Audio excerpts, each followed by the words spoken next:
Boa tarde a todos. Vamos dar início ao terceiro, ao quarto painel do dia, que tem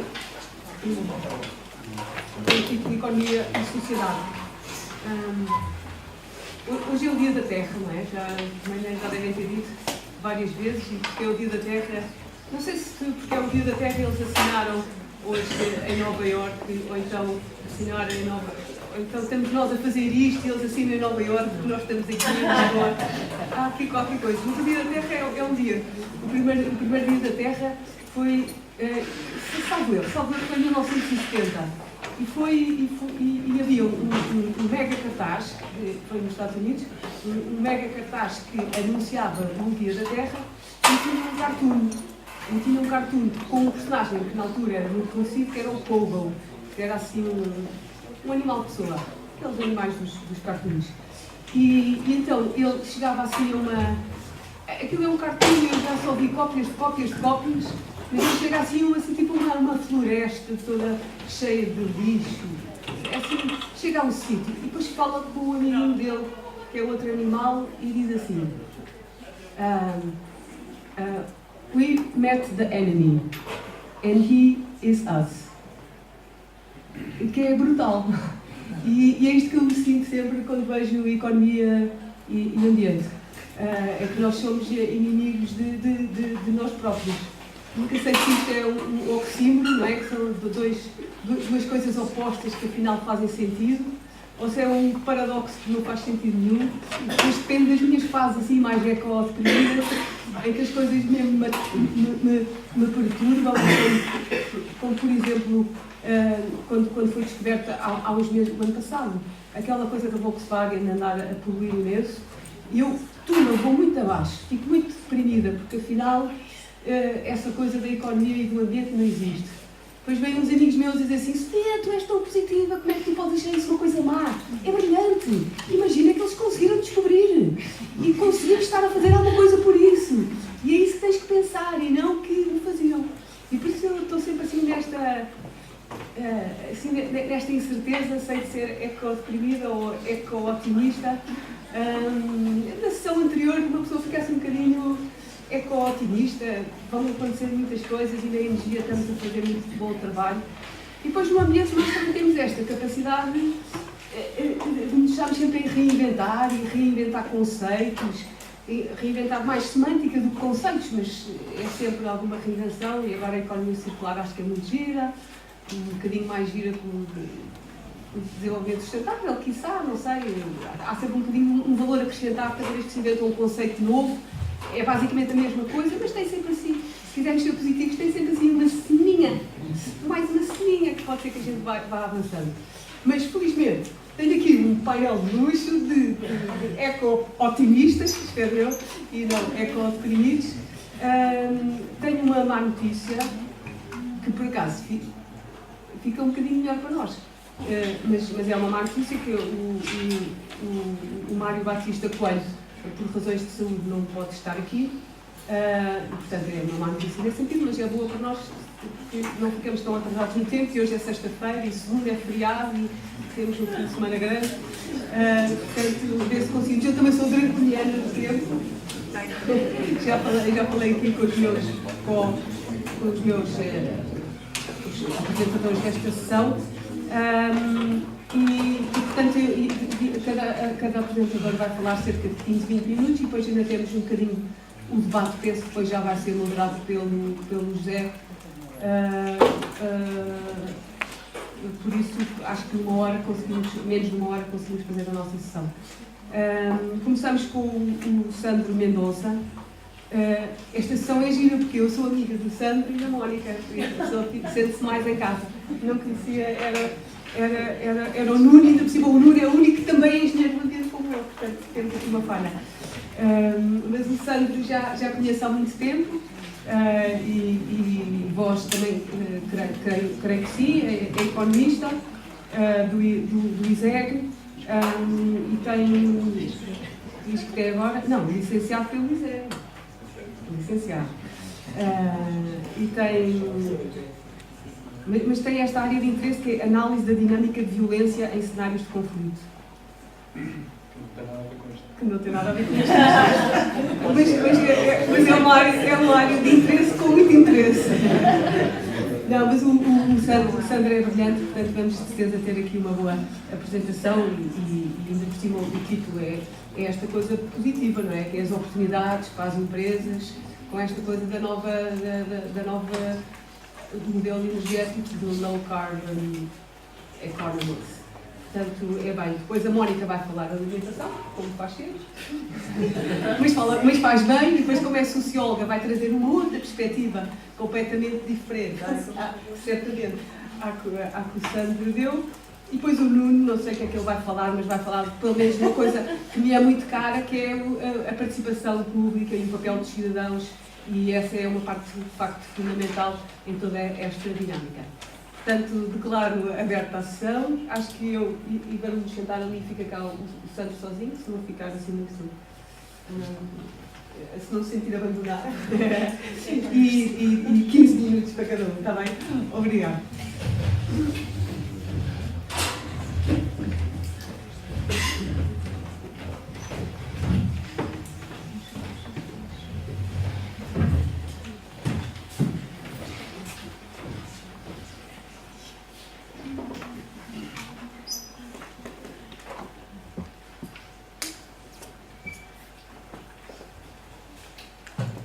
Ora bem, estão a ver?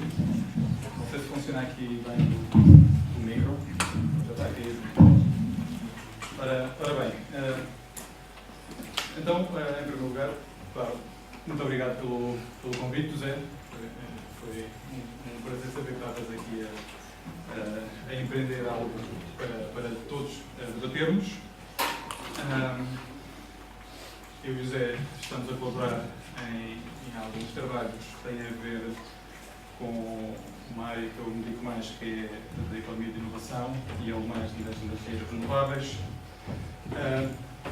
Sim, obrigado. Então, aquilo que eu tenho aqui para apresentar, já está a dizer.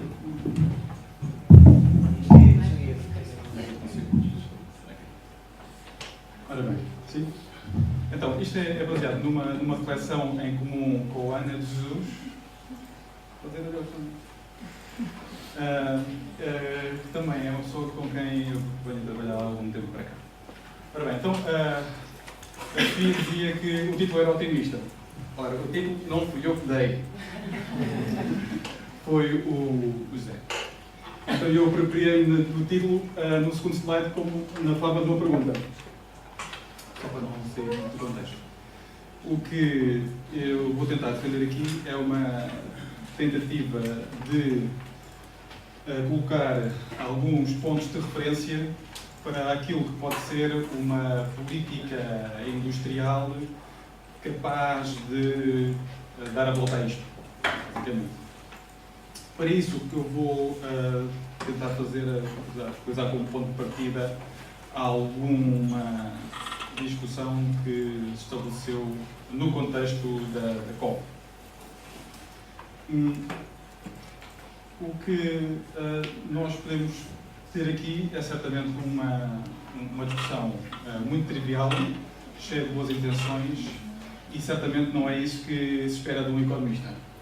O que se espera de um economista é, no mínimo, um saudável eco-cinismo. Portanto, eu vou tentar dar o meu melhor nisso. Se eu conseguir, eu ganho. Se eu não conseguir, acho que ganhamos todos.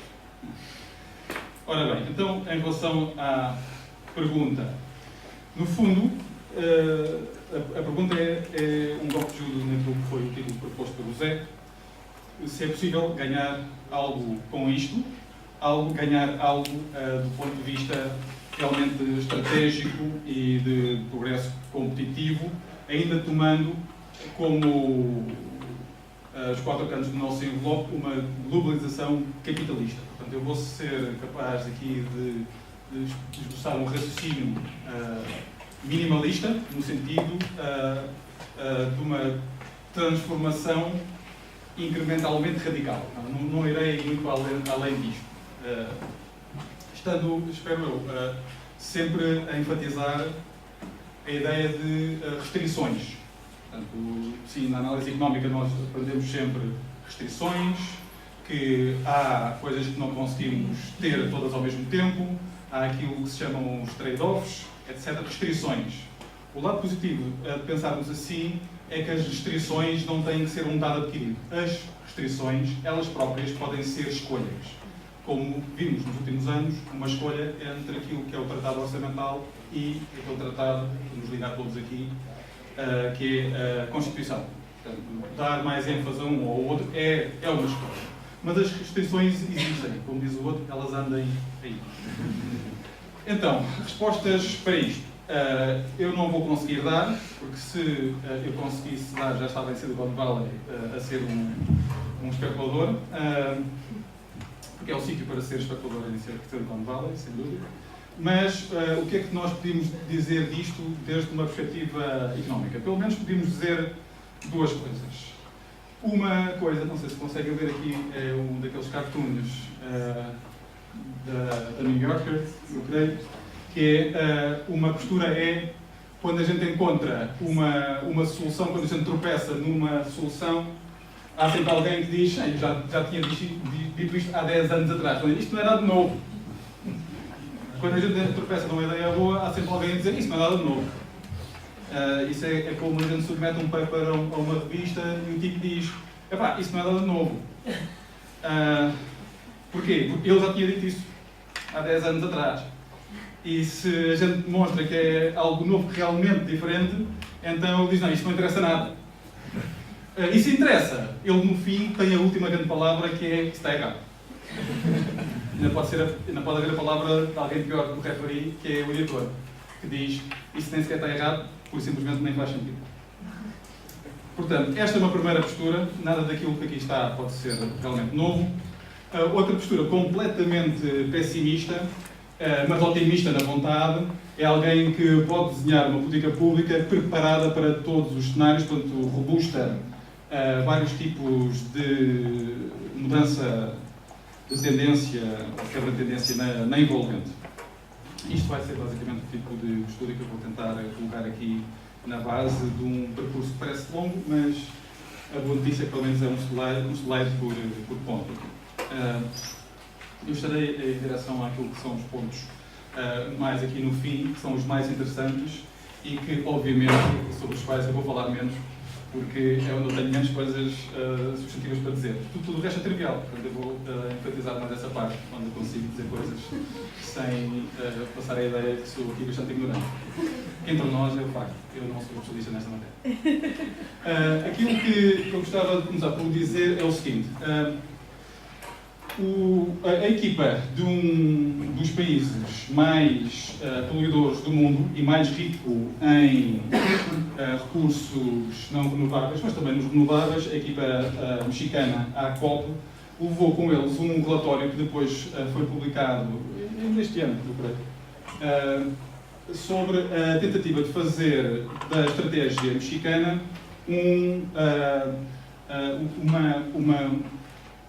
uma oportunidade para realavancar a economia para fora daquilo que são setores intensivos em recursos não renováveis. Portanto, é um país que tem alta ineficiência no consumo, mas também um cluster muito importante na produção de hidrocarbonetos.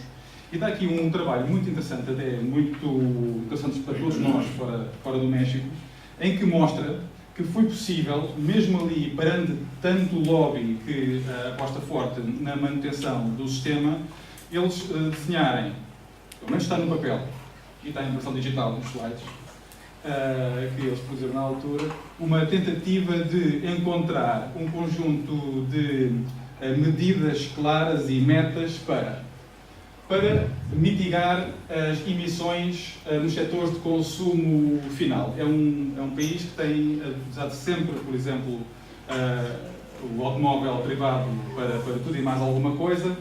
Durante muito tempo, porque importavam os carros dos Estados Unidos, depois começaram a importá-los do Japão ou da China, e hoje vamos ao México e não vemos tanto carros daqueles americanos eficientes como antes. Mas também nas habitações, Agora, boa parte do consumo é também de biomassa e há muita gente que nem sequer tem eletricidade. Portanto, há ali coisas a fazer, sobretudo nas grandes conurbações urbanas, que a todo momento crescem no México. Sem dúvida, na mobilidade e na habitação, no contexto das populações, que eles têm algumas ideias, algumas são muito simples. Depois, há também nos setores de consumo intermédio, sobretudo nos setores da indústria transformadora, da exportadora. Depois, eles também têm medidas para os setores elétricos e petrolíferos, que no fundo alimentam todo o sistema. No fundo, eles acabam todo este trabalho dizendo que uma das premissas que sempre enviesou todas as medidas foi a tentativa de fazer todas as medidas, elas próprias, progressivas no sentido distributivo. Portanto, sempre tentar fazer com que da transformação saísse mais igualdade. Isso parece-me ser interessante como princípio. Em relação às empresas, há aqui uma organização que colaborou na COP21 e que acaba por nós poder ser uma amostra daquilo que algumas empresas já veem como oportunidade a partir daqui, que é dizer que há um mínimo de base para entendimento, para encontrarem aqui novas formas de fazer lobby de regulação para mercados mais resilientes com outro tipo de oportunidades, para a própria governança das empresas enfatizar mais as emissões e isso ser capaz de surgir como benchmarking entre as empresas, por exemplo nas bolsas de valores, que aumenta a pressão horizontal de não mercado entre as empresas. Isto pode ser uma governança suave entre concorrentes e, sem dúvida, há aqui já boa parte das empresas que olham para o setor dos mercados sustentáveis como oportunidade e se armarem como lobby, é pelo menos um lobby redistributivo do ponto de vista ambiental. Em relação a um dos lados do problema, que é o lado dos recursos, há aqui uma campanha em curso por parte de uma organização, como a Federação de ONGs Ambientais, que fala muito de coisas que a Sofia já começou a falar ali, tem a ver com a ênfase na reciclagem, na captura de desperdício, na recuperação de materiais como um modelo de negócio, a ideia de utilizar esta conjuntura para voltar ao mundo antigo, que não era um mundo de fabricação e de desperdício, mas o mundo antigo era sobretudo um mundo de recuperação permanente e de manutenção e de reparações, não é? Hoje em dia, às vezes, passamos na rua, havia um sapateiro, ali há uns tempos já não há sapateiro. E então este tipo de atividades têm desaparecido e eram as atividades dominantes anteriormente. Em Portugal, só alguns pontos. Um que foi muito maltratado nos últimos tempos, tinha sido todo aquele projeto de Mobier, que era um projeto holístico de negócio e tecnologia ao nível da mobilidade, mas também de toda a gestão da energia enquanto informação.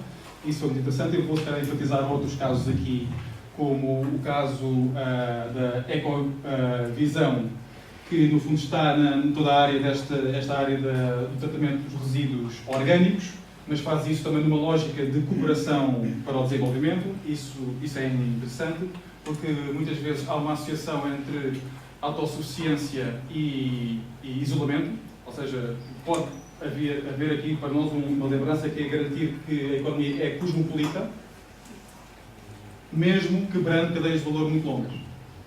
Podem ver outras soluções aqui. Ainda outras, é uma rede liderada por um português, ali do Luneg, sobre biorefinarias de algas, com a ideia que é possível extrair energia de muita coisa que tem propriedades muito interessantes, que são no fundo líquidas, estes ambientes onde as algas proliferam. Passando aqui a outro caso, que é o caso do centro que se chama o Ceval, ali em Beja, que faz da sua existência uma agenda que é do reaproveitamento de recursos endógenos locais. Muitos deles sobreaproveitados, como a ortiga, como a esteva, a romã, figo da Índia. Eles têm vários exemplos interessantes sobre esta matéria. conceitos para envolver isto e chegar ao fim aqui desta pequena apresentação. Um conceito, a referência que a Ana e eu nós utilizamos há algum tempo para cá é o conceito de Sistema Nacional de Eco-Inovação. Isto é compreender a economia como um sistema produtivo, sim, e inovador. No fundo, é um sistema que liga componentes através de elos que servem para alguma coisa. Isto tem sido a principal matriz de entendimento como é que as economias, umas são mais competitivas do que outras num mundo dinâmico, um mundo que precisa de inovação. Só que o que pode ser interessante aqui é perceber que um sistema nacional de eco-inovação tem setores que são setores pró-ambientais ou ecológicos ou que têm um grande ritmo de produção de inovações, um ritmo, mas uma direção que é mais interessante aqui, é a direção da inovação. A inovação pode ser destruidora do ambiente, mas pode ser também capaz de prevenir ou mitigar mudança climática. E esse seria o critério para pensarmos um sistema nacional de eco-inovação que nos obriga a definir logo uma ou duas coisas. Por exemplo, indicadores.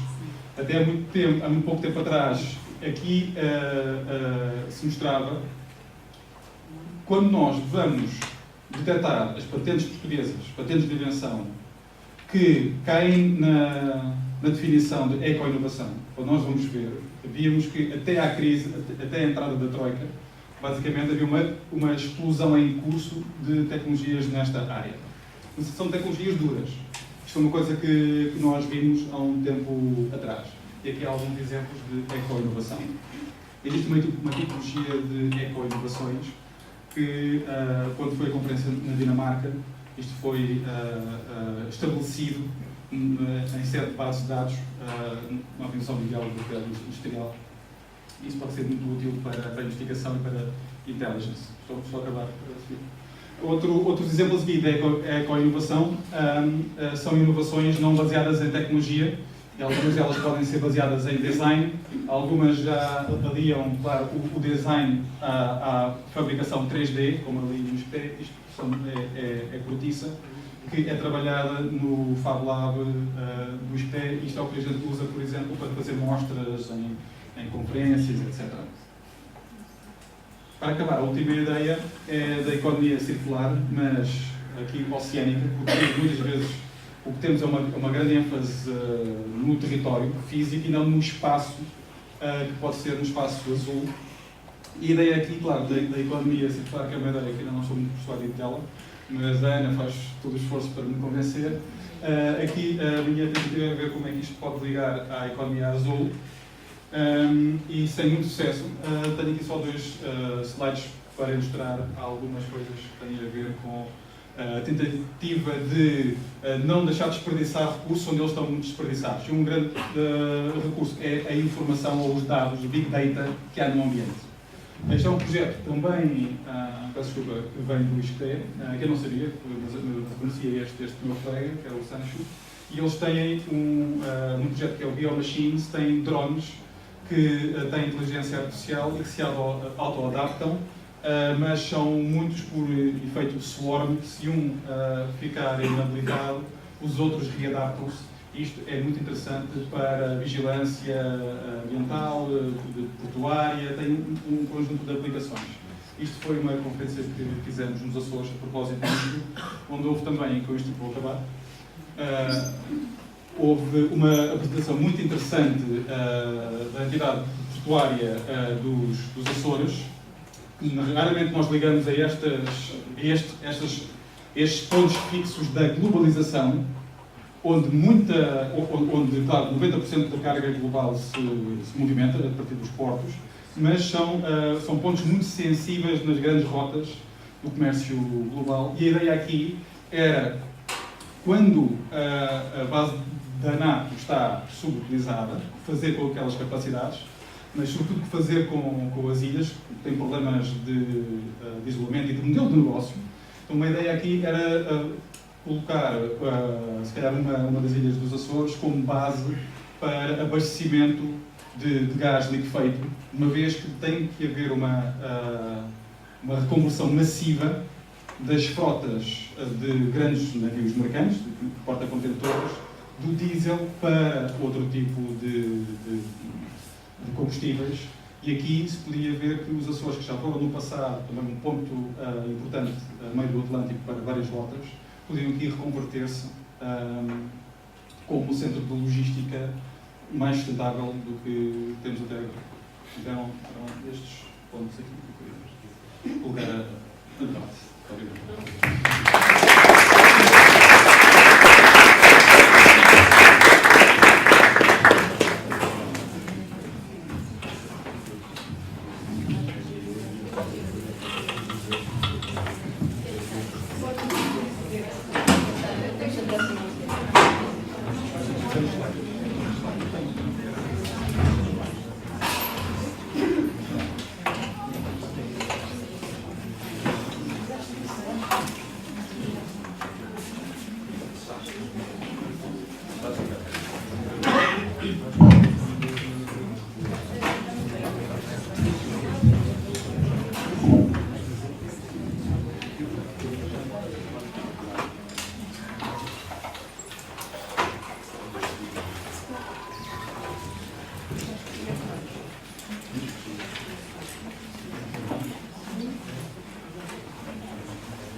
Já agora também vou agradecer o convite para estar aqui, é um grande prazer.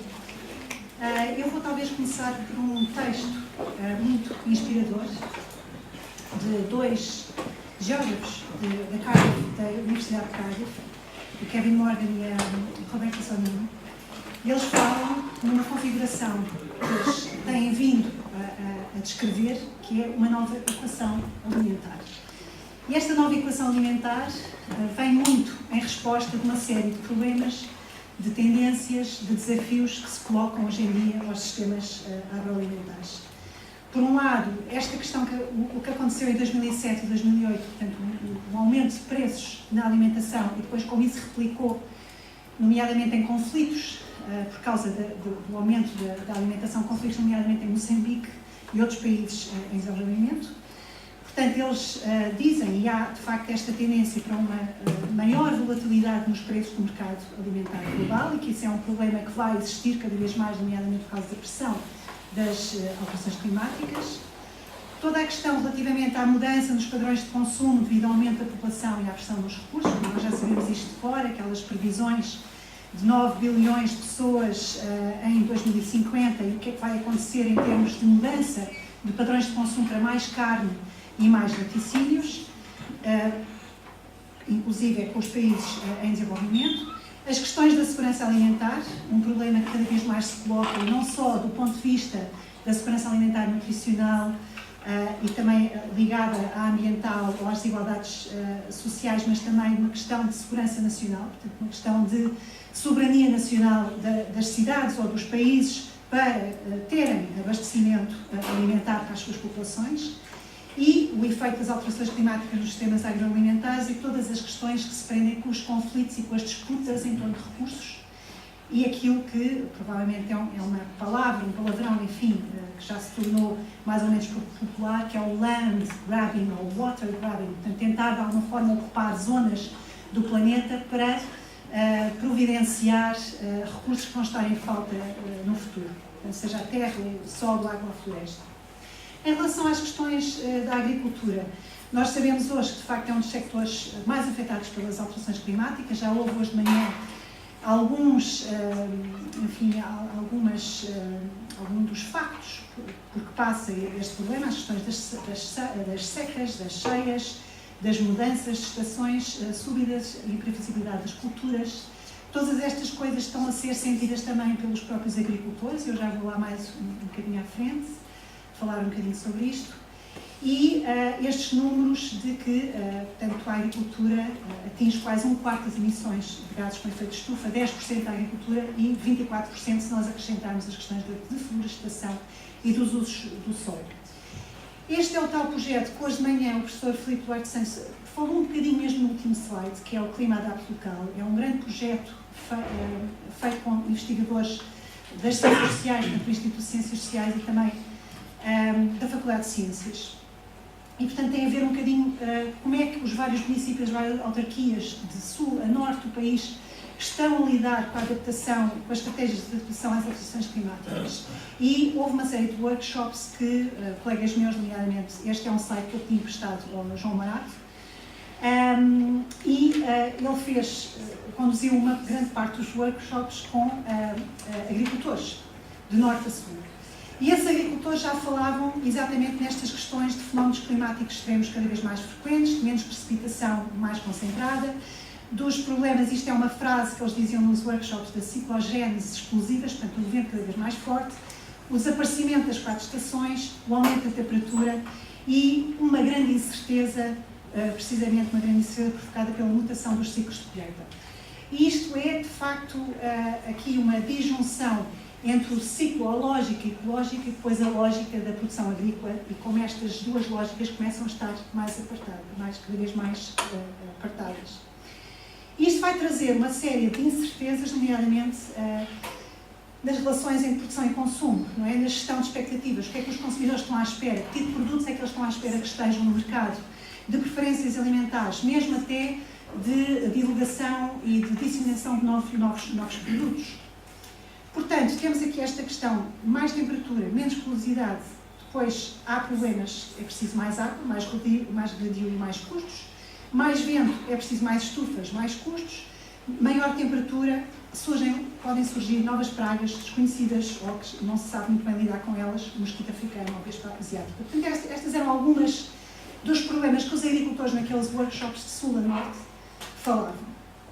Nós sabemos também cenários alimentares futuros que vamos precisar de produzir mais comida, não é? 60% mais comida é precisa em 2050 para combater precisamente a questão demográfica e uma tendência cada vez maior para consumos de carne e de laticínios, nomeadamente nos países em desenvolvimento. Há uma série de iniciativas que estão a ser feitas para tentar convidar os consumidores a reduzir o seu consumo de carne, mas nós sabemos que o consumo de carne tem uma série de apetências, não só do ponto de vista simbólico, como do ponto de vista de distinção social, portanto, as questões muito ligadas a determinadas classes sociais e também do ponto de vista da saúde é importante também comer carne, não é? Populações mais empobrecidas, com grandes carências nutricionais, precisam de carne. Portanto, há aqui esta tensão, por um lado, uma necessidade grande para reduzir o consumo de carne, por outro lado, e até a própria Organização Mundial de Saúde veio, no início deste ano, dizer que havia uma conexão forte com as doenças cancerígenas e, portanto, convidava ou recomendava as pessoas a diminuir o consumo de chouriços e de bacon e de presunto, portanto, a nossa feijoada, enfim, estava em risco. E, portanto, há aqui esta questão entre carne, saúde, ambiente, como é que se resolve a parte cultural, a parte tradicional, a parte das classes sociais, da distinção social. É uma situação difícil e explosiva. Depois, alternativas, claro que há os insetos, e eles têm sido cada vez mais divulgados como uma forma de cativar os consumidores a experimentar, sobretudo os consumidores gourmet, digamos assim, a experimentar estes novos alimentos. São interessantes do ponto de vista nutricional e também do ponto de vista ambiental. E há um restaurante, inclusive em Inglaterra, que abriu, onde há aqui a aliança entre os cozinheiros, os chefes de cozinha e a gastronomia e incentivar novos palatos, novos sabores, nomeadamente com o consumo de insetos. Mas claro que isso traz, pelo menos para os consumidores europeus que não estão habituados a este tipo de consumo, o tal yak factor, não é? O fator de que nojo comer isto. Há outras hipóteses. Este ano é o Ano Internacional das Leguminosas. De facto, a produção de leguminosas em Portugal tem vindo a crescer imenso e também o consumo, mas há uma tentativa de tentar, do ponto de vista dos nutricionistas também, tentar incentivar o consumo das leguminosas, não é? E pode ser um casamento interessante, nomeadamente com veicular algumas receitas nomeadamente através dos meios de comunicação social, fazer aqui este casamento entre cozinheiros, chefes, novas receitas, e também é uma comida interessante porque não é assim tão cara como isso e, portanto, pode ser bastante interessante para populações mais desfavorecidas. Mas, no fundo, o que nós temos aqui é, de facto, esta questão da alimentação, que é um catalisador, digamos assim. É um catalisador que deve ser recuperado e que deve ser puxado e que deve ser acarinhado pelos municípios, pelas autarquias, pelas cidades, e posto no centro, não é? Porque tem, de facto, esta capacidade multifuncional de mexer com as questões culturais, simbólicas, com as questões do turismo, do consumo, da ética, da justiça social, do ambiente, da nutrição. Portanto, tem esta capacidade fantástica de poder dialogar sectorialmente com diferentes políticas dentro, por exemplo, do município. Com isto, vou só falar aqui em algumas iniciativas que se enquadram e que vão na direção, digamos assim, do Acordo Global de Paris, nomeadamente uma coisa que saiu da Expo de Milão, que é o Pacto de Milão, bastante interessante e que vai tocar precisamente nesta questão de tornar os sistemas agroalimentares nas cidades mais resilientes, mais sustentáveis, capazes de assegurar e de abastecer as suas populações. Este Pacto de Milão congrega, neste momento, em outubro de 2015, foi assinado por 100 cidades e é uma iniciativa que tenta, de alguma forma, agrupar diferentes estratégias e planos no campo da alimentação para se cruzar experiências, para se fazer transferência de boas práticas, nomeadamente as hortas urbanas, nomeadamente as compras públicas para alimentar escolas com produtos biológicos e produtos locais, a questão do desperdício da economia circular. Portanto, há aqui uma série de iniciativas que estão a pulular das cidades e que estão a ser acarinhadas, e há este pacto que tenta, de alguma forma, responsabilizar as cidades e as autarquias para fomentar sistemas agroalimentares mais resilientes. Há também todas as questões em relação ao desperdício alimentar, e o desperdício alimentar teve, de facto, esta associação forte também com a crise económica. Começou-se a falar cada vez mais do lixo e do desperdício numa altura de crise, e nasceram associações como, por exemplo, a Dar e Acordar, e tem vindo a nascer um burburinho à volta da opinião pública e também das autarquias e dos municípios e das organizações não governamentais e também das empresas, nomeadamente através da responsabilidade social, de tentar fazer com que haja uma circulação do desperdício alimentar. Portanto, dos restaurantes passar para as IPSS, por exemplo, e depois para pessoas mais desfavorecidas. Só que, evidentemente, que a pobreza não é só desperdício alimentar. Portanto, é um problema muito mais grave do que isto. Portanto, não é através do desperdício alimentar que vamos resolver os problemas da pobreza.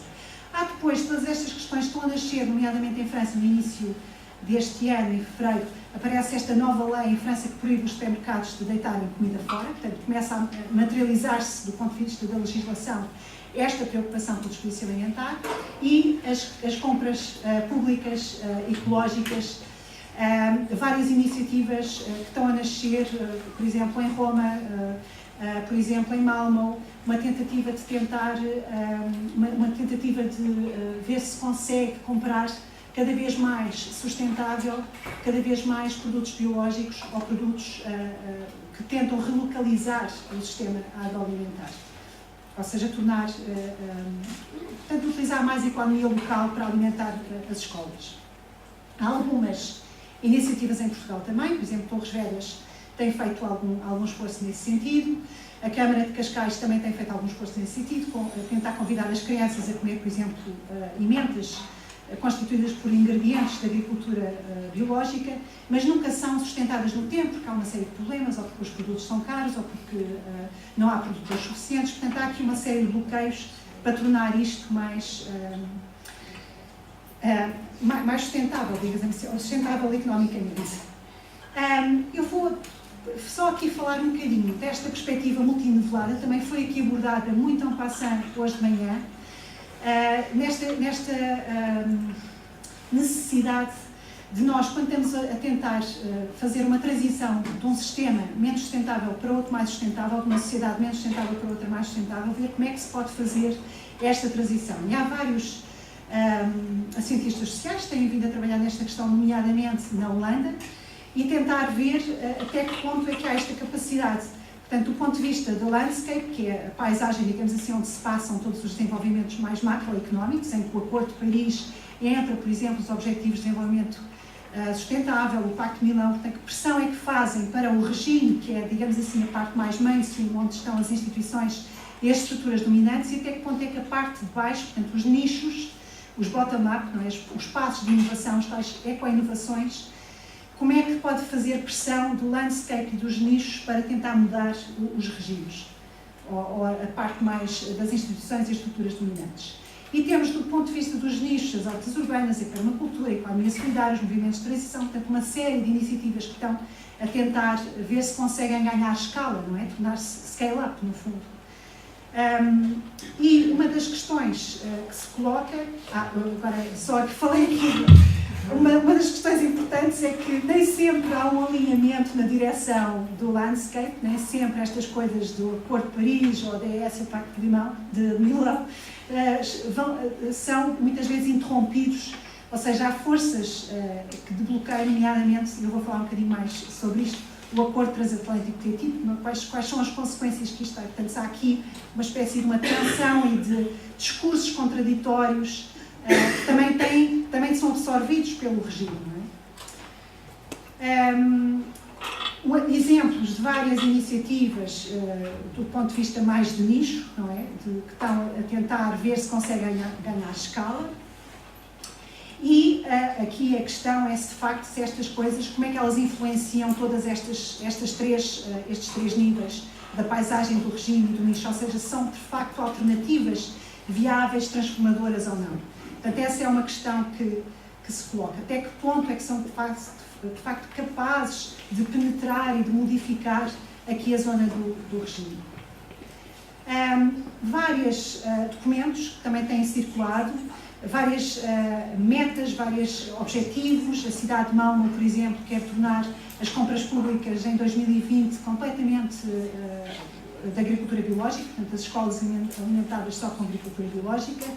Há aqui várias tentativas, o famoso Toronto Food Policy Council, que nasce em 1991 e que é uma iniciativa piloto que começa a contaminar várias outras estratégias alimentares por várias outras cidades.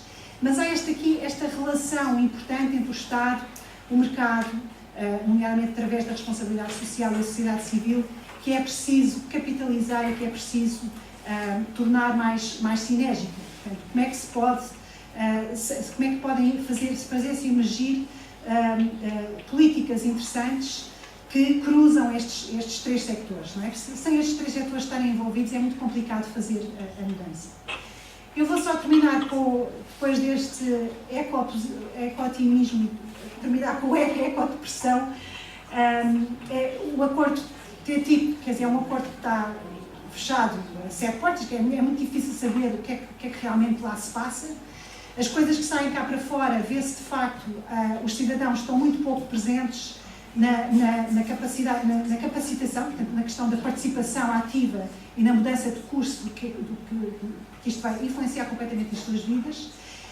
88%, portanto, a Comissão Europeia tem vindo a consultar 88% dos corporate lobby groups, portanto, dos grupos de grandes empresas, e muito pouco os interesses da sociedade civil, digamos assim. No entanto, tem havido cada vez mais uma opinião pública. Ainda ontem saiu um questionário, os resultados de um grande questionário na Alemanha e nos Estados Unidos, que dizia que de facto havia uma quebra, ou seja, as pessoas estavam cada vez mais, havia mais pessoas contra este acordo. Portanto, 55% há 2 anos na Alemanha, a opinião pública tinha descido para 17%. Muito pouco apoio para este tipo de acordo transatlântico. Este é só um textinho que saiu aqui há 2 ou 3 dias atrás no nosso blog, o Ambiente, Território e Sociedade, onde se revela aqui um bocadinho mais sobre o TTIP, portanto convido-vos a verem o que é que lá está. Mas é um bocadinho esta questão da responsabilidade também dos médios, dos meios de comunicação social, em em circular informação, não é? Em circular informação, em não abafar informação.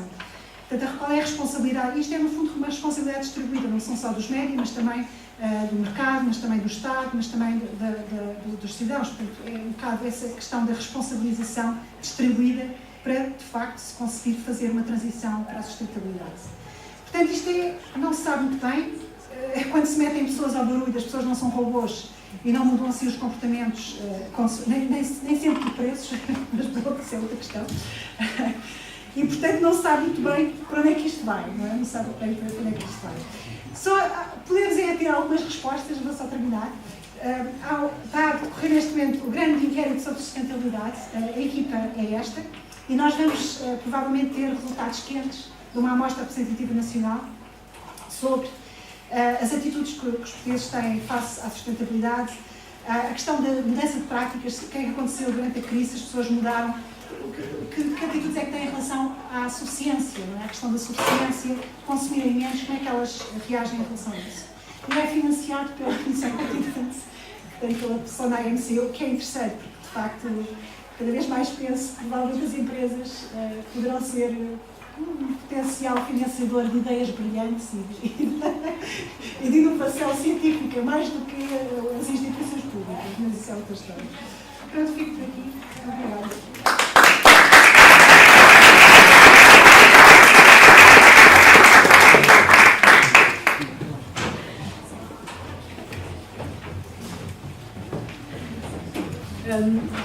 Temos uma boa notícia ao final. O Mário conseguiu recuperar e vai fazer também uma apresentação. De qualquer maneira, o Nuno faz agora a sua, como já estava previsto, e depois o Mário ainda vai ter a oportunidade de partilhar connosco a sua publicação.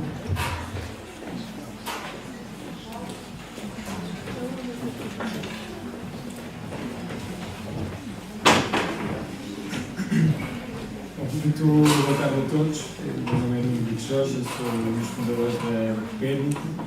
Quero agradecer também o convite para estar aqui. É uma coisa que eu digo sempre que venho à faculdade, fico cheio de vontade de voltar a estudar quando venho cá. Sorte que a secretaria está fechada, portanto ainda não vai ser hoje vou fazer isto, mas espero em breve também voltar a estudar aqui.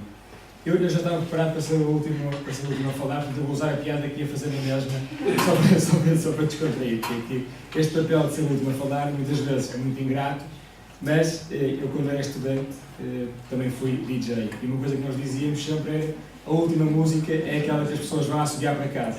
E, portanto também é bom ser o último, no sentido em que é a última mensagem a ser transmitida, pode ser que as pessoas vão a pensar nela antes no caminho para as suas casas.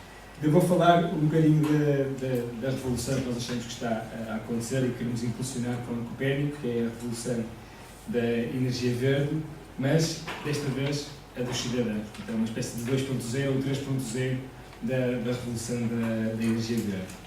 É uma revolução que, como vemos nestas fotografias, é impulsionada pelas pessoas e que já deu origem a movimentos tão engraçados como o da desobediência, que foi um movimento em Espanha quando as pessoas se indignaram contra as taxas que havia sobre o autoconsumo e então decidiram não é permitido, tudo bem, nós vamos para a frente na mesma, isto é pelos direitos das pessoas.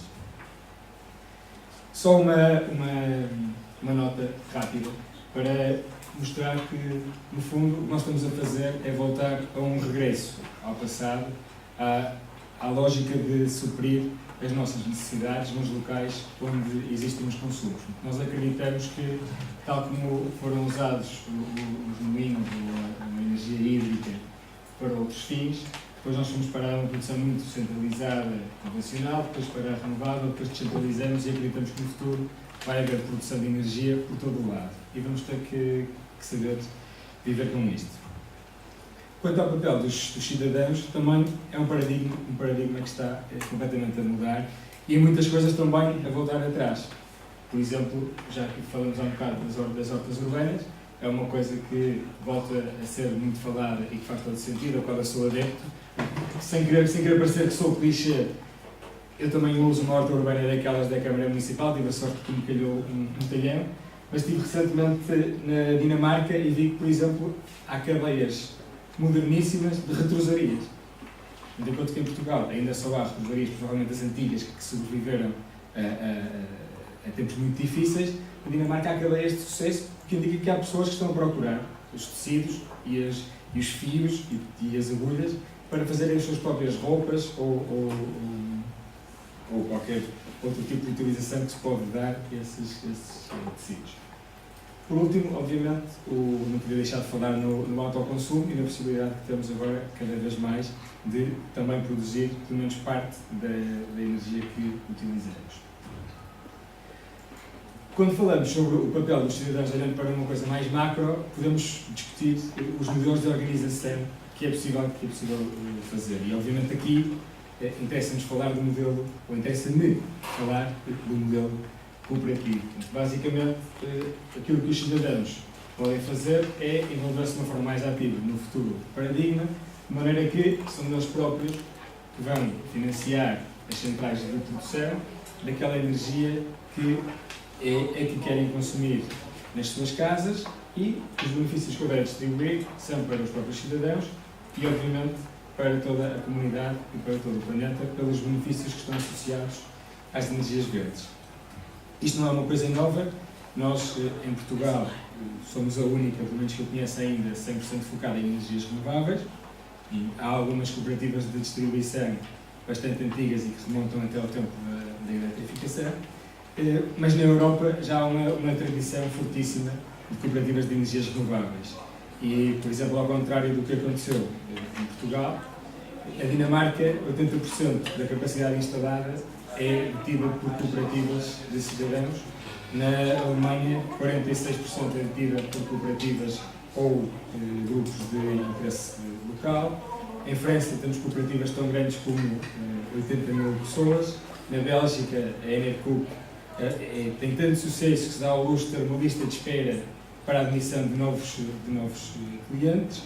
Temos em Espanha a Soma Energia, que é talvez o exemplo mais próximo de nós, que em 4 anos já tem 25 mil sócios, mais 30 mil contratos de eletricidade, já angariou mais de 5 milhões dos seus clientes, dos seus membros, para investir em projetos de energia verde. Temos também um exemplo muito interessante da Alemanha, que é a AWS, que é a primeira cooperativa de pessoas que se juntaram e conseguiram exercer tanta força que conseguiram ficar com a concessão de uma rede de distribuição. Isto é um caso muito, muito importante, porque as redes de distribuição foram percebidas naquele momento, naquela região da Alemanha, como um dos entraves a que as pessoas conseguissem ter a energia que queriam e a energia mais barata. Isto é um cenário que se aplica a grande parte da Europa, que é também uma demonstração da importância deste tipo de iniciativas exercerem lobby. Lobby no bom sentido, lobby no sentido de se juntarem e promoverem a mudança da regulamentação de forma a ter os interesses do cidadão no centro. E por último, há mais de 600 mil europeus que pertencem a cooperativas de energias renováveis. Passando para a Copérnico, agora para puxar um bocadinho a brasa à minha sardinha, nós somos uma cooperativa de energias renováveis, fazemos produção de energia verde.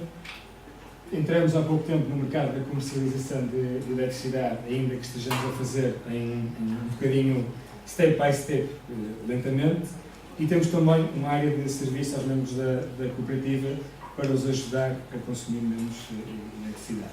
Claro que podem olhar para aqui e pensar que tudo bem, há várias empresas que fazem tudo isto, onde é que são diferentes? Nós, ao sermos cooperativa, somos sem fins lucrativos. E o facto de ser sem fins lucrativos tem uma importância muito grande, que é, nos casos de conflito de interesse entre acionistas e cidadãos, nós vamos para os cidadãos, nós não temos acionistas, os acionistas são os membros da cooperativa e, portanto, defendem com o interesse do cidadão em primeiro lugar. Depois, nós temos também, obviamente, o foco de ser 100% verde, e outra coisa que nos distingue e que distingue todas as cooperativas é a gestão democrática. Ou seja, enquanto que em qualquer sociedade, em qualquer empresa, quem tem mais peso nas tomadas de decisão é quem tem maior capital, numa cooperativa são as pessoas. Não importa se ele tem 500 euros de títulos de capital social e o outro membro só tem 60, em Assembleias Gerais toda a gente vale o mesmo. Neste momento somos 405, Já investimos mais de 285 mil euros em projetos de produção, até agora todos de energia solar, e já temos 220 contratos de eletricidade. Vou passar este slide que já tem a mensagem que vem no slide anterior. Mas as cooperativas não são, obviamente, onde acabam as formas de organização dos cidadãos, e nós temos vários tipos de iniciativas, grande parte delas inovadoras, como por exemplo, falamos muito de smart grids, falamos pouco de microgrids, mas há um movimento de microgrids também a acontecer e organizado. Temos o próprio crowdfunding que tem sido utilizado para inúmeros fins, e na energia também está a acontecer. É um mercado brutal. No ano passado foram de 50 bilhões de dólares, dos quais só 200 milhões é que foram para projetos de energia, mas isto não conta com todos aqueles que são em forma de donativo ou reward, só aqueles que são de investimento cidadão. Já falamos também, estamos na era das plataformas, já falamos dos exemplos do Airbnb, da Uber, não vale a pena entrar, mas há muito por onde crescer também por aqui. Falamos dos smart consumers e, obviamente, do autoconsumo, produção solar e as necessidades de armazenamento. Como estávamos aqui para falar em barreiras ou em desafios para os cidadãos, eu tentei deixar aqui algumas que são apenas ideias que gostava de lançar, e são pontos em que nós pretendemos que a Copérnico se venha a debruçar nos próximos tempos, que são, por um lado, a necessidade de transparência e educação no setor energético. Isto porque, por exemplo, já me ligaram várias vezes daqueles números não identificados e eu atendo, sim, boa tarde, daqui fala da empresa X, nós somos uma distribuidora de eletricidade. Não sei. Tenho certeza que não sei. Pois sim, são uma comercializadora. Pois somos. E olha, nós temos a eletricidade mais barata do mercado. E também não tenho eu sei. Mas hoje em dia há uma entidade reguladora que tem muita dificuldade, obviamente, em controlar este tipo de informação por razões óbvias. Só que isto prejudica os cidadãos. Assim como prejudica não saberem exatamente como é que funciona o mercado elétrico. Falamos há um bocado de vários motivos para a eletricidade ser mais barata, e há algumas coisas que já podiam acontecer se fosse o interesse, em última análise, do cidadão que está em causa. Por outro lado, as barreiras à produção partilhada. É uma ideia quase romântica que toda a gente partilha, os condomínios juntarem-se, produzirem a sua própria eletricidade e depois toda a gente utilizar essa eletricidade. Há várias pessoas que já tentaram fazer isto, mas esbarramos sempre na regulação. Porque o telhado tem um contador de eletricidade, então o consumo, a produção desse telhado só pode estar associado ao consumo do mesmo contador, então depois as pessoas que moram no prédio não podem utilizar, e é preciso quebrar estas barreiras. A eletricidade está a ser produzida ali, se vai ser injetada na rede, vai acabar por ser consumida pelas pessoas que estão lá próximo na mesma, mas a pessoa que consumir esse quilowatt-hora vai ter que pagar toda a distribuição e todo o transporte daquela eletricidade. E é uma área em que talvez seja possível fazer alguma coisa, até que não vai influenciar, provavelmente, a operação das redes de transporte e de distribuição. A eletricidade nunca chega a entrar nessas redes, fica dentro do prédio. A mesma coisa acontece nos bairros. Por exemplo, eu posso me juntar com os meus vizinhos para produzir num baldio, mas para utilizar essa eletricidade, voltando aqui a espicaçar a fila da frente, eu vou apenas utilizar a rede em baixa tensão para ir do terreno ao lado da minha casa para ir para o meu. Mas tenho que pagar todo o transporte, é muito alto, em alta e baixa, porque eu sou um consumidor final. Talvez também haja alguma coisa inovadora que se possa fazer a pensar nisto. E por último, também os smart meters. Nós temos de facto uma necessidade premente de ver o rollout dos smart meters a acontecer. Nós podemos falar em smart users e smart grids e tudo e mais alguma coisa, mas quando nós temos um cliente, a Copérnico até pode tentar dizer ao seu membro o ideal era consumir àquela hora porque há excedente e àquela porque há menos, não sei o quê, mas quando chegar a hora de fazermos as contas da eletricidade que ele utilizou, a informação que nós recebemos do distribuidor é todos os seus consumidores, exceto os que vivem em Évora e que estão dentro do InnoCity, consumiram assim. E foi toda a gente igual. E isto faz com que, por muito que se incentive a mudança de comportamentos, na verdade, o mercado continua a operar da mesma forma. Só para fechar, rápidas conclusões, um facto já foi 1000 vezes referido hoje, a tecnologia traz cada vez mais possibilidades e o que nós temos que fazer é convertê-los em nosso favor, digamos. A democratização da energia tem 2 ritmos na Europa. Claramente nós temos na Europa do Norte muito mais sentido de cidadania e muito mais tradição, mas nós também já estamos a começar, temos um exemplo espetacular em Espanha, que as coisas podem acontecer. A tendência é totalmente na direção do empowerment do cidadão e quanto mais nós nos envolvermos, mais vamos conseguir fazer isso acontecer. E, portanto, concluo com esta frase que já é completamente clichê, mas que é muito importante e que é também que motivou a criação do Copérnico e que me motiva também a mim, que é nós temos que tornarmos a mudança que nós queremos ver no mundo e, portanto, estão todos dois já convidados para se juntarem à Copérnico. Muito obrigado.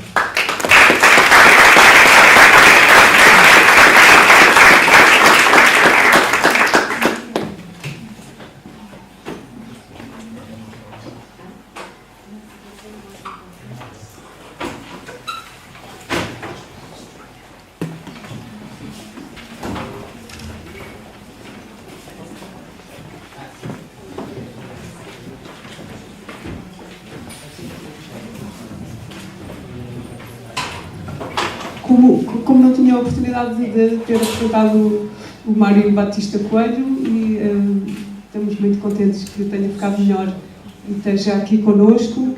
O Mário Coelho é licenciado em Direito e foi assessor para o ambiente de vários presidentes da República.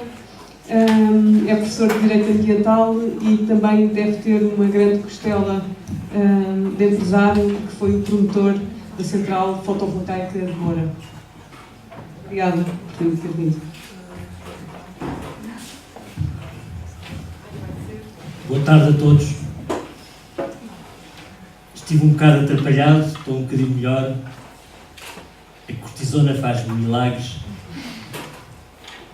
No fundo, fui hoje uma vítima das alterações climáticas. Já que a primavera veio notoriamente, pelo menos um mês ou 2 antes do que era suposto. Calor, chuva, calor, chuva, calor, chuva, e de repente os que têm asma dos fenos ficam numa situação lastimável. Muito antes, repito, um mês ou 2 meses antes. Eu sou um termómetro das alterações climáticas. Entrando no assunto.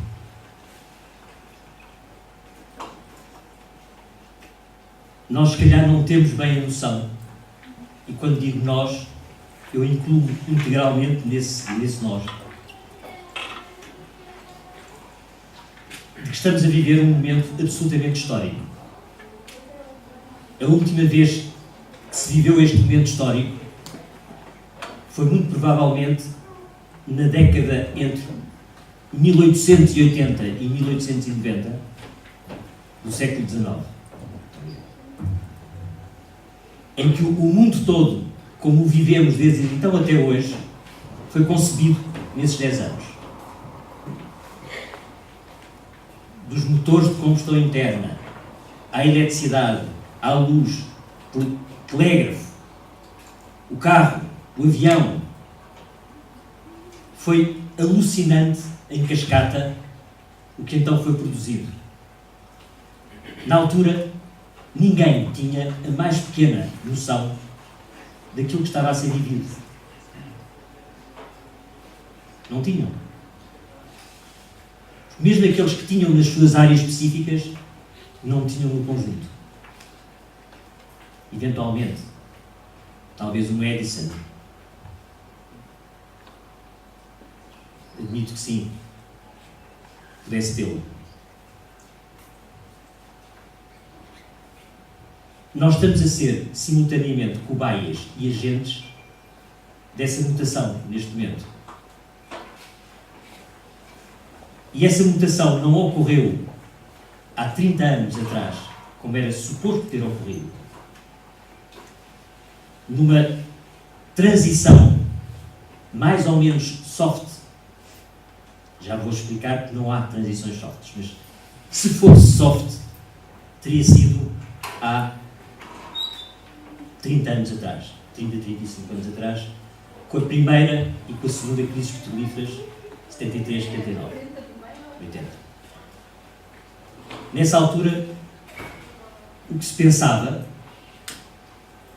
era que o mundo estava em mutação, que o petróleo tinha finalmente colapsado e dado espaço ao gás natural, e que as renováveis, em boom vertiginoso, nos anos 70, nos Estados Unidos sobretudo, patentes a saírem, startups a saírem de Berkeley, Stanford, do MIT, centenas.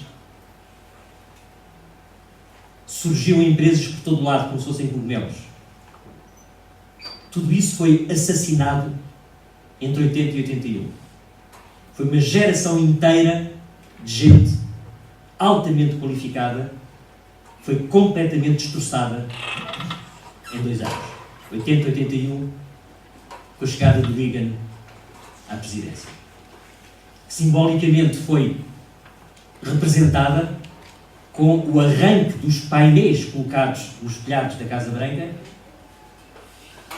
com as cadeias de televisão todas a filmar e deitados para o lixo, em caminhões que foram para as lixeiras. Para que não houvesse dúvidas para ninguém. Ora, nessa altura, a transição não era viável. Ela, se calhar, morreu e foi assassinada porque não tinha viabilidade.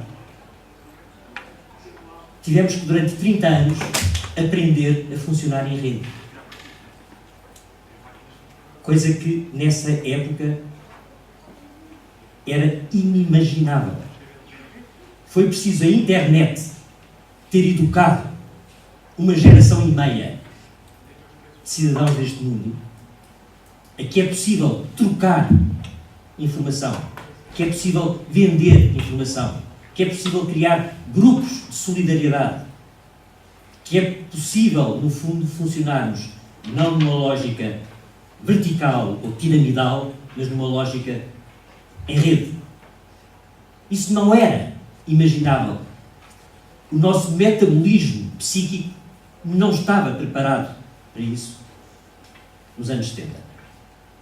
E, portanto, a transição para gás plus renováveis morreu porque não tinha uma janela de oportunidade. Não a teve. Morreu também porque foi assassinada. Mas isso é outra história. Mas esta também é válida. E, no fundo, hoje em dia está-se a preparar toda uma estrutura energética decalcada da internet. A internet é o nosso guião coletivo para agirmos e antecipadamente perspectivarmos o mundo energético dos próximos 5, 10 anos. E que não vai ficar pedra sobre pedra. Face àquilo que foi o mundo que nós conhecemos.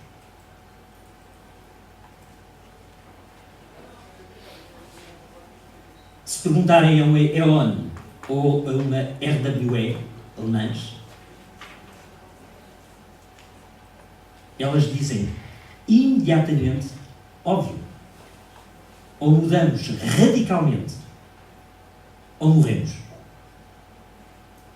Há 2 anos que, quer uma quer outra, organizaram com a totalidade dos quadros do mundo inteiro, os quadros diretivos do mundo inteiro, subsidiários da E.ON e da RWE,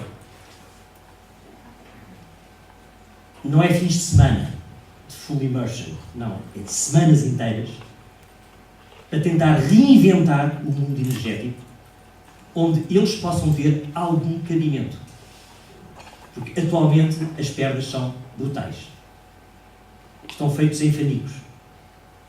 Mas perceberam, muito antes de nós todos, que tinha mudado radicalmente não o horizonte, mas a realidade atual, vigente. Se forem perguntar ao Ministro dos Petróleos saudita,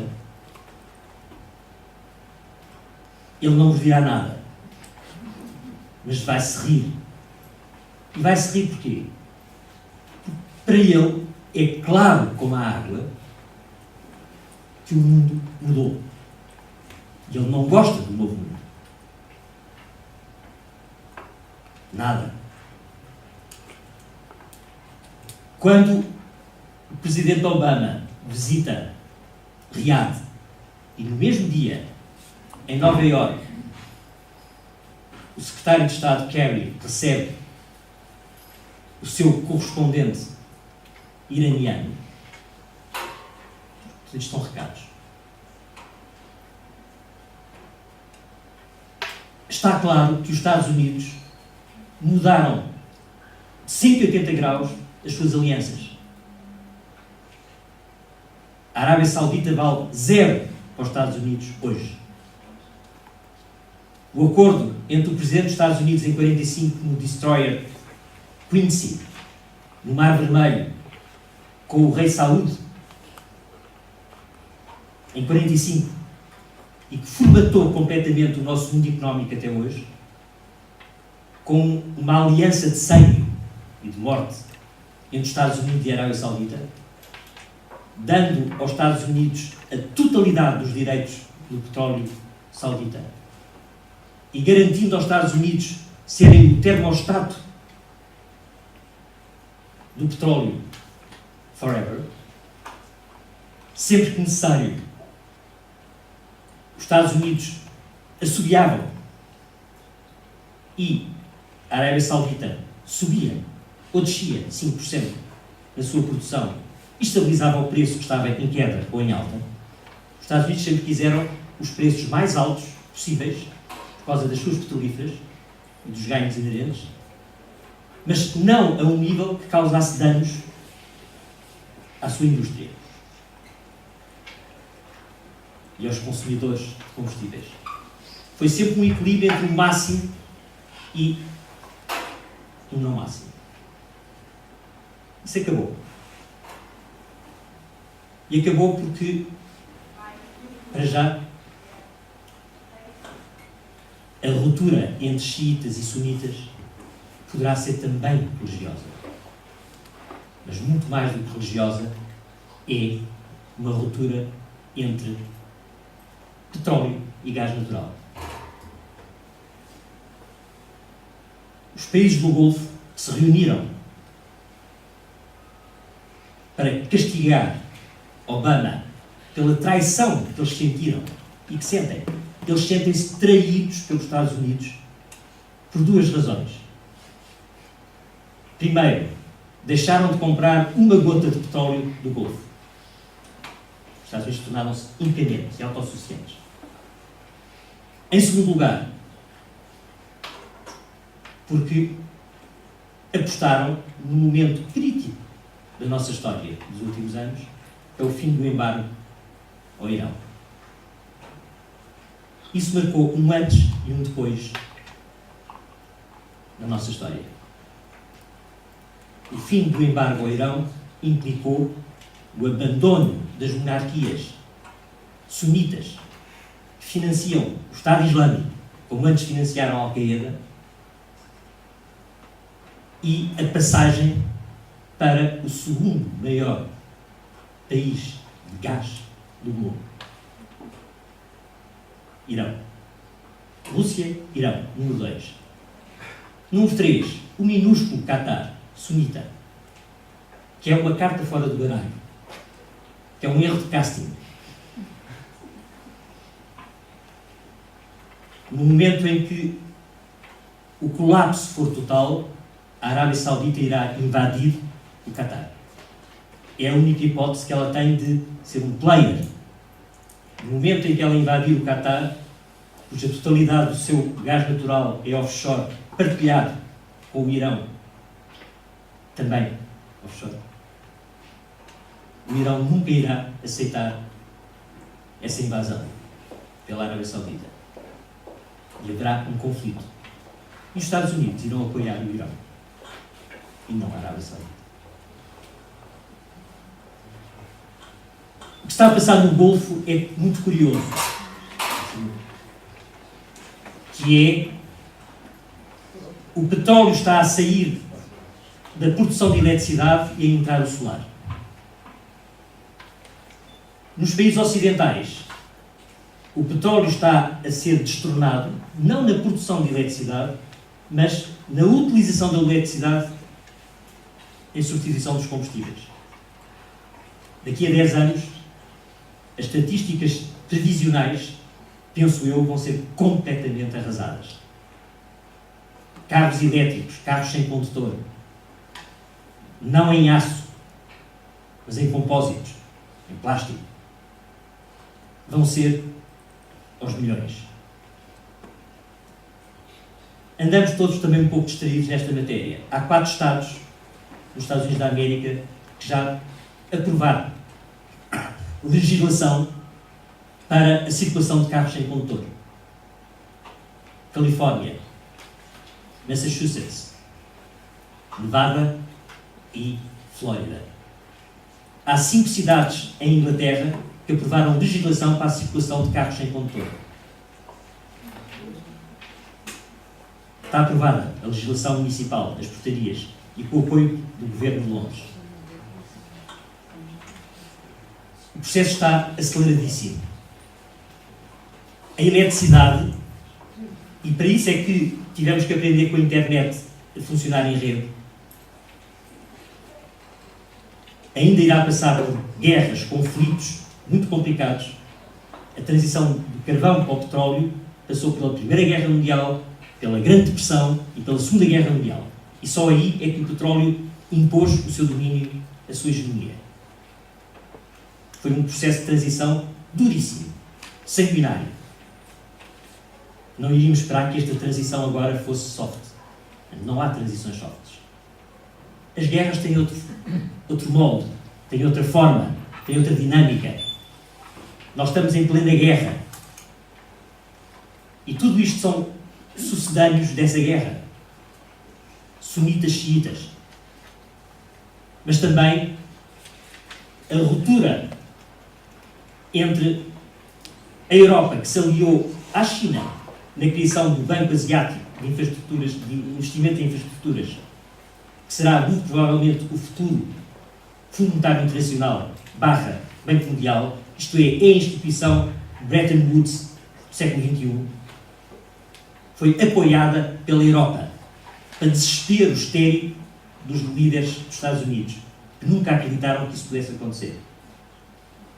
O mundo ruiu durante aqueles 3 dias finais da adesão como financiadores fundadores. Por outro lado, as classes sociais estão em guerra. As classes médias são uma excrescência do passado e por isso estão a ser destruídas sistematicamente no mundo inteiro. São caras, perdulárias e já não são necessárias. Já não são necessárias porque já não há decisões que necessitem de uma estabilidade dos Estados, e essa estabilidade democrática dos Estados era as classes médias que a garantiam. Como já não há necessidade de ter estabilidade dos Estados, porque as decisões já não são tomadas nos Estados, são tomadas noutra órbita que não os Estados, já não é preciso pagar fortunas para a assistência social, educação e saúde das classes médias. São desnecessárias. E por aí fora. Isto é, estamos a viver, de facto, guerras violentíssimas, inclusive entre o Norte e o Sul da Europa, em que o Sul foi massacrado pelo Norte, deliberadamente massacrado. Porque o que resta de recursos fósseis na Europa estão todos no Sul. Estão na Grécia, em Chipre, em Portugal. São os países que foram resgatados. São os países que têm recursos fósseis.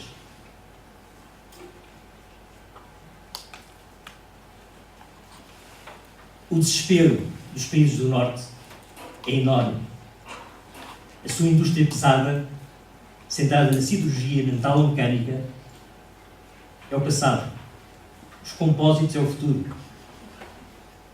E o futuro dos compósitos passa pelos moldes.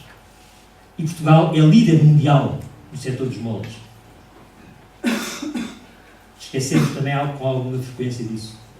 Moldes e cortiça. São as duas únicas áreas em que lideramos mundialmente qualquer coisa. E que são duas áreas que vão ser absolutamente críticas para o futuro.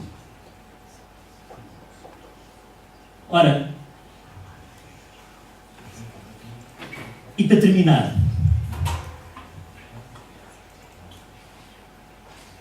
o hidrogênio é H2O. Isto é H2 e a água é H2O. E, portanto, a água é hidrogênio. A eletrólise é a passagem de eletricidade pela água, desdobrando, segmentando as suas duas moléculas. A eletricidade pode ser renovável. Isto é, a produção de hidrogênio no futuro vai ser algo que é individualizado ou massificado à escala, se quiser, por países, por cidades, por bairros, por edifícios, por famílias a nível doméstico. A produção de hidrogênio é escalável a qualquer escala. E com renováveis. O preço dos painéis solares está a descer e vai continuar a descer. Eu julguei que só descia nos últimos 10 anos por efeitos de economias de escala com base na produção chinesa. O meu queridíssimo amigo António disse-me não, eu estava enganado, que havia ganhos significativos de eficiência em todo este processo.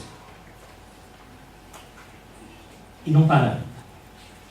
O preço está hoje a 1/10 do que estava em 2007. Estavam $5 e hoje está a 50 cêntimos. É absolutamente notável. Notável. Não é reduzir 10%, é reduzir para 10%. Há de chegar o tempo em que produzir eletricidade vai ser mais ou menos como telemóveis, em que saem da farinha à palha. O que é que eu quero dizer com isto? O negócio das telecomunicações não é vender telemóveis, é vender serviços. E aquilo que as utilities estão neste momento todas a encontrar, ou a tentar encontrar, é qual é o modelo de serviços em que elas se podem reciclar para prestar serviços. Porque já não vão produzir eletricidade, nem vão sequer conduzi-la, transmiti-la, transportá-la, nem sequer distribuí-la localmente, por vezes.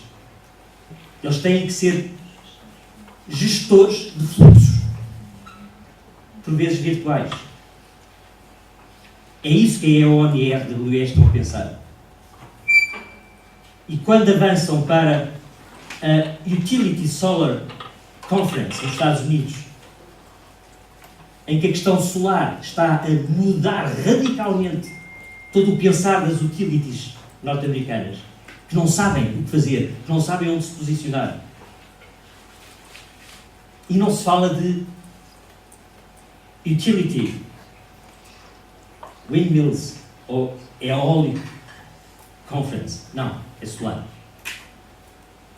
Nós estamos viciados nos últimos 10 anos, em que o eólico tomou uma posição hegemónica face ao solar, que é detentor de uma posição escabrosamente diminuta. Quando o nosso potencial, no caso português, é infinitamente melhor no solar do que o é no eólico. É mediano e medíocre no eólico.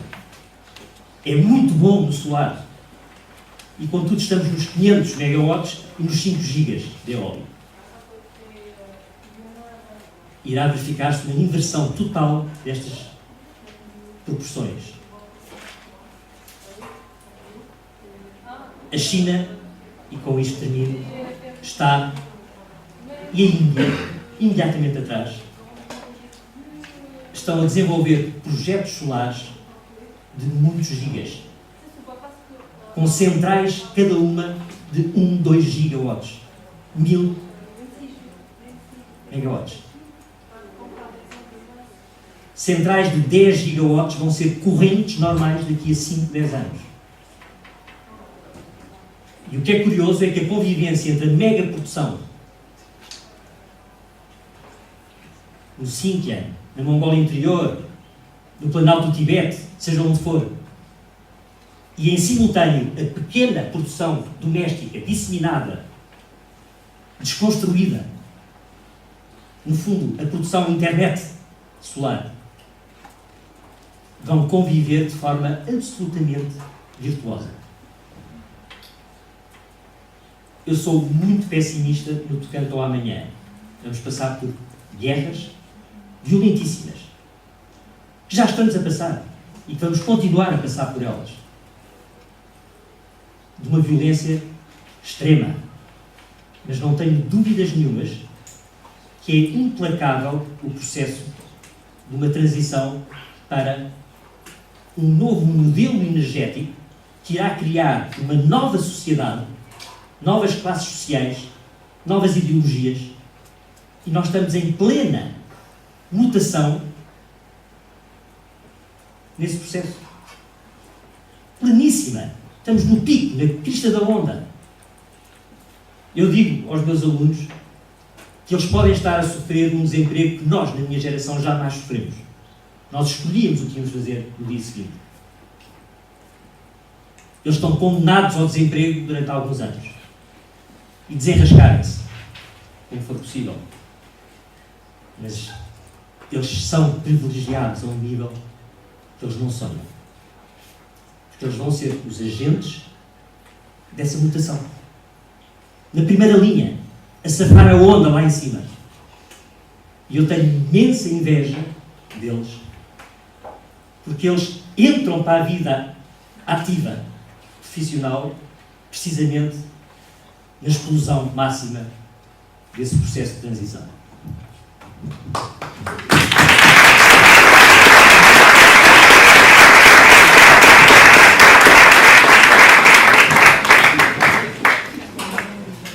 Obrigado, professor. Acabámos com esta visão de geopolítica e mais global, que acho que foi um bom final para o nosso painel.